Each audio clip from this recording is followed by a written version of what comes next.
Moin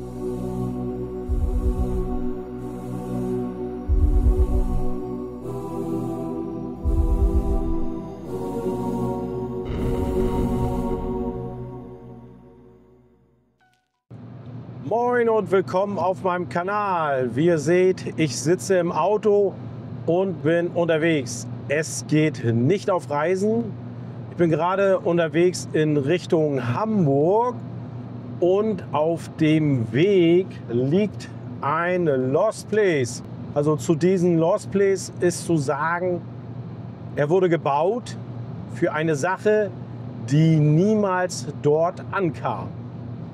Aber seid gespannt und ich würde mich freuen, wenn ihr mich begleitet auf dieser Tour. Wir sehen uns dann gleich hoffentlich an dem versprochenen Lost Place. Ich habe jetzt den Ausgangspunkt meiner Lost Place Tour gefunden. Ich bin hier in Großhansdorf in der Nähe von Ahrensburg in Schleswig-Holstein. Das liegt ungefähr 30 Kilometer nordöstlich von Hamburg. Und das nennt sich hier Beimoor. In Beimoor soll es einen Bahnhof geben, der hat nie einen Zug gesehen. Den schaue ich mir jetzt an.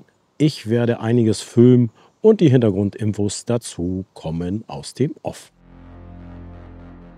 Ab 1910 begann in Hamburg die Planung für die elektrische betriebene Walddörferbahn, die die nördlich gelegenen Walddörfer erschließen sollten. Die Walddörferbahn begann am Knotenpunkt Hamburg-Barmbek und verlief zweigleisig bis zum U-Bahnhof Volksdorf. Die Arbeiten begannen 1912.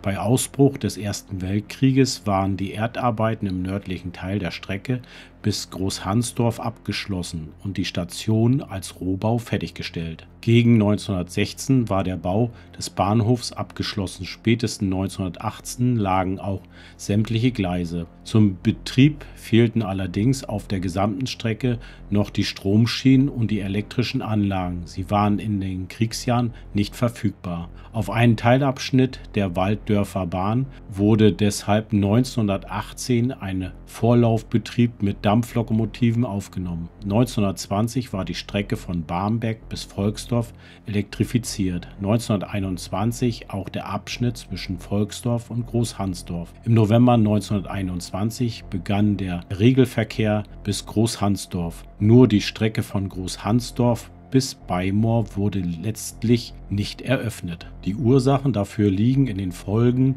des Ersten Weltkrieges, da der 1919 geschlossene Friedensvertrag von Versailles die Rüstungsproduktion in Deutschland künftig stark beschränkte, entstand weder die Waffenfabrik noch die geplante Arbeitersiedlung. Außerdem wurden die Pläne für die Psychiatrie nach dem Krieg aus finanziellen Gründen aufgegeben. Nach der Entscheidung, den Bahnhof nicht in Betrieb zu nehmen, wurde schon 1920 die Gleise zwischen Großhansdorf und Beimoor demontiert. Der Bahndamm mit dem Bahnhof blieben stehen. 1932 wurde an der Großhansdorfer Station ein zweites Bahnsteiggleis und eine Kehrgleisanlage errichtet. Dies bedeutete das Ende des Beimoor-Projekts. Während des Zweiten Weltkrieges wurde vor allem Metallteile aus dem Bahnhof und den Brücken der Trasse für die Kriegswirtschaft demontiert. Nach den Zerstörungen durch die Bombenangriffe auf Hamburg 1943 nutzte die Bevölkerung die Reste des Bahnhofes schließlich zur Beschaffung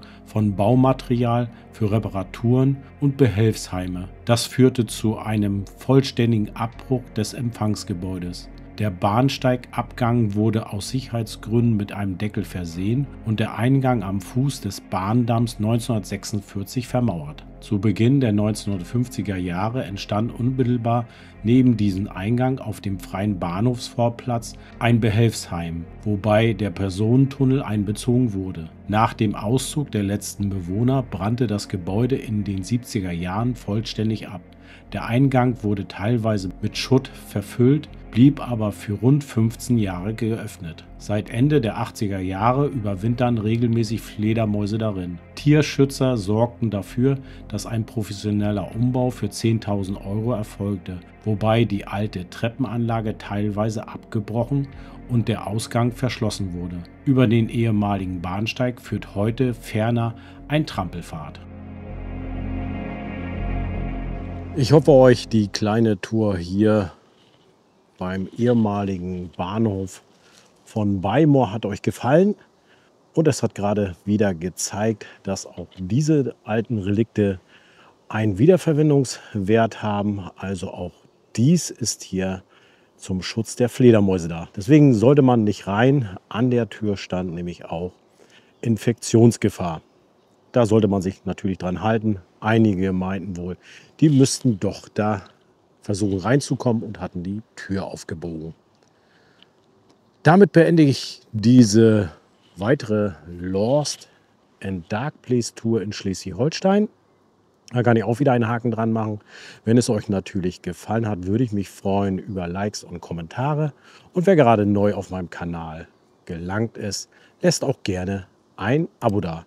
Das ist komplett kostenlos, kostet euch nicht viel, außer einen Klick. Und dass ihr nichts mehr verpasst, wenn ich etwas hochgeladen habe, drückt auch die kleine Glocke daneben. Dann heißt es wieder, wie immer zu sagen, bleibt schön gesund und bis bald. Tschüss.